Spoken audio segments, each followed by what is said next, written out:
आप सबों को जय मसीह की। परमेश्वर पिता का धन्यवाद हो इस सुंदर समय के लिए कि एक बार फिर से हम परमेश्वर के पवित्र वचन पर मनन करने के लिए इस अवसर को प्राप्त कर सके हैं। मेरे प्रियो, हमने बीते दिनों में इस बात को देखा था कि परमेश्वर जो है न्यायी और धर्मी परमेश्वर है और वो चाहता है कि उसकी प्रजा के लोग भी हरेक बड़े और हरेक छोटे जो हैं न्यायी और धर्मी बने, न्याय और धर्म के काम करें। और हमने इस बात को भी देखा बीते दिनों में कि होशे उसके 4 अध्याय 6वें वचन में हमने इस बात को पाया कि परमेश्वर कहता है कि मेरे ज्ञान के न होने से मेरी प्रजा जो है नाश हो जाती है। और इस बात को यिर्मयाह 22:16 में परमेश्वर का वचन इस प्रकार से कहता है कि वही इस कारण से सुख से रहता था क्योंकि वह दीन और दरिद्र लोगों का न्याय चुकाता था।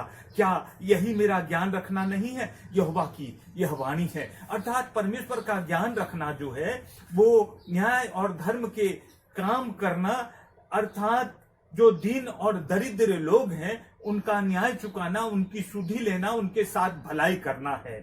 और इस बात को मुझको और आपको समझने की आवश्यकता है। आज के दिन के लिए हम देख लेंगे यहेजकेल भविष्यवक्ता की पुस्तक उसका 18 अध्याय 5 पद से आगे, जहां परमेश्वर जो है एक धर्मी मनुष्य के विषय में क्या कहना चाहता है। वचन कहता है, जो कोई धर्मी हो और न्याय और धर्म के काम करे और न तो पहाड़ों के पूजा स्थलों पर भोजन किया हो और न इज़राइल के घरानों के मूर्तों की ओर आंख उठाई हो और न पराई को बिगाड़ा हो और न ऋतुमती के पास गया हो और न किसी पर अंधेर किया हो वरन ऋणी को उसके बंधक लौटा दिया हो, न किसी को लूटा हो वरन भूखे को अपनी रोटी दी हो और नंगे को कपड़ा उड़ाया हो, न ब्याज पर रुपया दिया हो न रुपया की बढ़ती ली हो और अपना हाथ कुटिल काम करने से रोका हो, मनुष्यों के बीच सच्चाई से न्याय किया हो, मेरी विधियों पर चलता और मेरे नियमों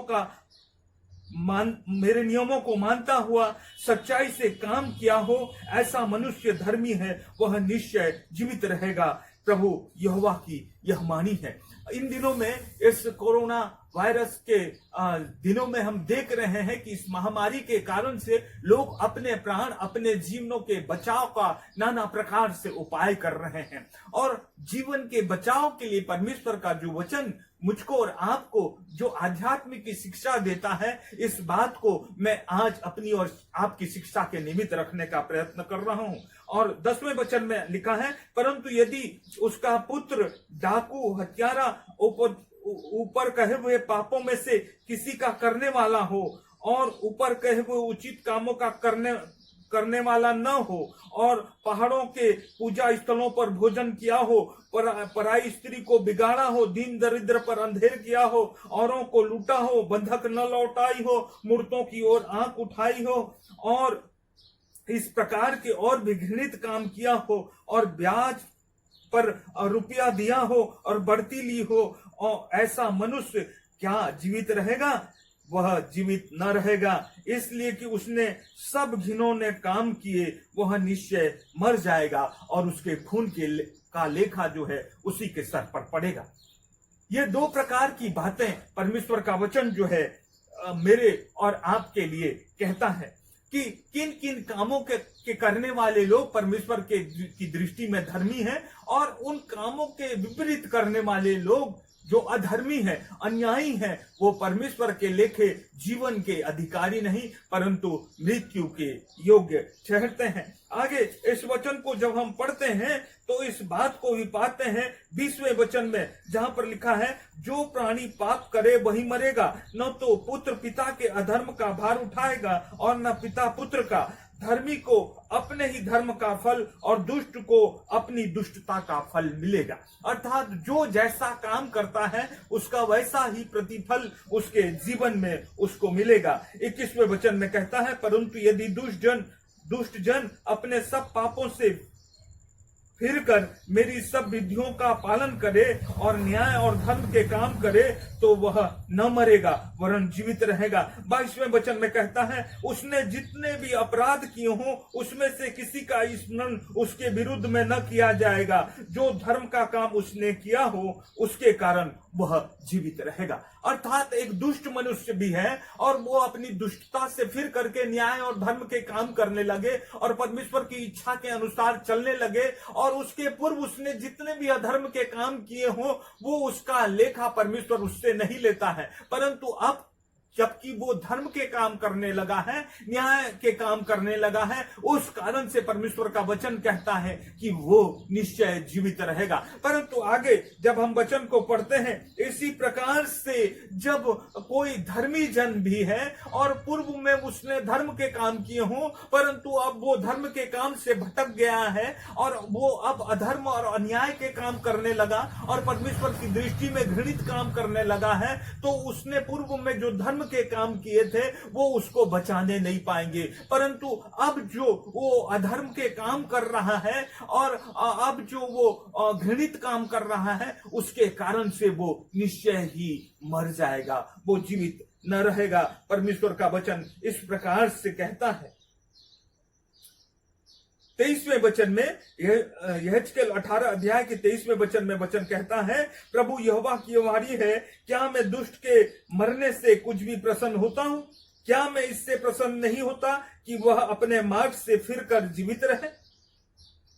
परमेश्वर इस बात से प्रसन्न होता है कि दुष्ट जन भी है तो वो अपने मार्ग से फिर जाए और ताकि वो न्याय और धर्म के काम करने लगे, ताकि वो जीवित रहे। 27वें वचन में परमेश्वर का वचन इस प्रकार से कहता है, फिर जब दुष्ट अपने दुष्ट कामों से फिरकर न्याय और धर्म के काम करने लगे तो वह अपना प्राण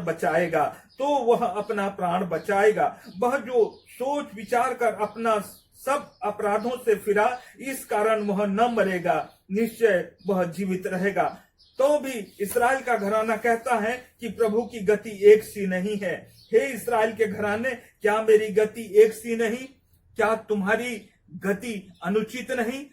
30वें वचन में लिखा है, प्रभु यहोवा की यह वाणी है, यहेजकेल 18 अध्याय उसके 30 वचन से आगे, प्रभु यहोवा की यह वाणी है, हे इस्राएल के घराने, मैं तुमसे हर एक मनुष्य का न्याय उसके चाल चलन के अनुसार ही करूंगा। इसलिए पश्चाताप करो और अपने सब अपराधों को छोड़ो, तभी तुम्हारा अधर्म तुम्हारे ठोकर का कारण न होगा। अपने सब अपराधों को जो तुमने किए हैं दूर करो, अपना मन और अपनी आत्मा बदल डालो, हे इस्राएल के घराने, तुम क्यों मरो?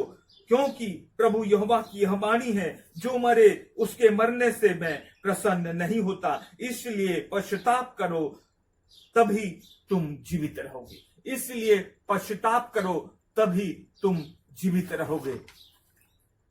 हम इस बात को देखते और समझते हैं कि यहेजकेल उसके 7 अध्याय 10 और 11 वचन को भी हमने देखा। देखो उस दिन को देखो, वह आता है, चक्र घूम चुका है, छड़ी फूल चुकी है, अभिमान फूला है, उपद्रव बढ़ते बढ़ते दुष्टता का दंड बन गया है। उनमें से कोई न बचेगा और न उनकी भीड़ भाड़, न उनके धन में से कुछ रहेगा और न उसमें से किसी के लिए विलाप सुनाई पड़ेगा। अर्थात ये वचन जो हमें बतलाता है कि हमारे साथ जो भीड़ भाड़ और दुनिया के जो लोग रहते हैं उसमें हमारे प्राणों का बचाव नहीं है, हमारे धन संपत्ति के द्वारा भी हमारे प्राणों का बचाव नहीं है। केवल परमेश्वर कहता है कि पश्चाताप करो, अपने कामों से, अपने दुष्कामों से फिरो और न्याय और धर्म के काम करो, तो तुम निश्चय ही जीवित रहोगे। मेरे प्रियो, इन दिनों में हमें इस बात को समझने की आवश्यकता है, इस बात को हमें मनन करने की आवश्यकता है। और इसलिए यशायाह 1 अध्याय उसके 18 पद में वचन कहता है, यहोवा कहता है, आओ हम आपस में वाद विवाद करें, तुम्हारे पाप चाहे लाही रंग के हो तो भी वो हिम के समान उजले हो जाएंगे, चाहे अर्गवानी रंग के हो तो भी वे उनके समान श्वेत हो जाएंगे। मेरे प्रियो, परमेश्वर कहता है, आओ हम वाद विवाद करें और तुम्हारे पाप कितनों भी भारी क्यों न हो, चाहे लाही रंग के क्यों न हो, वो उजले हो जाएंगे। परमेश्वर जो है हमें क्षमा करने में तत्पर है। आवश्यकता है सिर्फ हम परमेश्वर की तरफ लौटें, पश्चाताप करें, अपने मन और अपनी आत्मा को बदल दें और हम निश्चय ही जीवित रहेंगे। यिर्मयाह 26:13 में परमेश्वर का वचन कहता है, अपना चाल चलन और अपने कामों को सुधारो यहोवा, ताकि यहोवा भी जो विपत्ति तुम पर डालता है वो विपत्ति डालने में पछताएगा। जब हम पश्चाताप करते हैं तो परमेश्वर भी हम पर विपत्ति दे करके पछताता है और उन विपत्तियों को रोक देता है। मेरे प्रियो, यदि हम जीवित रहना चाहते हैं, यदि हम अपने प्राणों का बचाव चाहते हैं, तो केवल और केवल इस बात को स्मरण रखें कि परमेश्वर जैसा न्यायी और धर्मी है, हम भी न्याय और धर्म के काम करें और नम्रता के साथ में परमेश्वर के पीछे पीछे चलने वाले बन जाएं। परमेश्वर अपने इन वचनों के द्वारा हम सबों को आशीष देवे। जय मसीह।